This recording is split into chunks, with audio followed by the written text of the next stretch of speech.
నిజామాబాద్ జిల్లా బాల్కొండ నియోజకవర్గంలో శ్రీరామ్ సాగర్ ప్రాజెక్టు నుండి కాకతీయ కాలువ ద్వారా యాసంగి పంట సాగు కోసం అధికారులు నీటిని విడుదల చేయనున్నారు. మొదటగా 3,500 క్యూసెక్కుల నుండి 5,500 క్యూసెక్కుల నీటిని 7 విడతలుగా విడుదల చేయనున్న ప్రాజెక్టు అధికారులు జోన్ 1 నుండి 7 రోజులు 3,500 క్యూసెక్కుల నీటిని మేడిపల్లి వరకు వదులుతూ, జోన్ 2 నుండి 5,500 క్యూసెక్కుల నీటిని 8 రోజులుగా కరీంనగర్ వరకు వదులుతామని ప్రాజెక్టు అధికారులు తెలిపారు.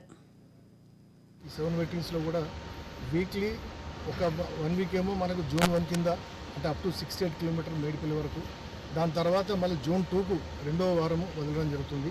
అది అప్ టు కరీంనగర్ వరకు ఇవ్వడం జరుగుతుంది. మరి దానిలో భాగంగానే జోన్ 1 ఇచ్చేటప్పుడు 3,500 క్యూసెక్స్, మరి జోన్ 2 ఇచ్చేటప్పుడు 5,500 క్యూసెక్స్ చొప్పున మరి ఈ పంటలకు నీరు ఇవ్వడం జరుగుతుంది. ప్రస్తుతానికి మనకు శ్రీరామ్ సాగర్ ప్రాజెక్టులో 78 టీఎంసీ వాటర్ నిల్వ ఉంది. మరి దీనిలో నుంచి ఒక 5 టీఎంసీ కూడా మనకు ఎంఎంఆర్ కావాలని అడిగారు.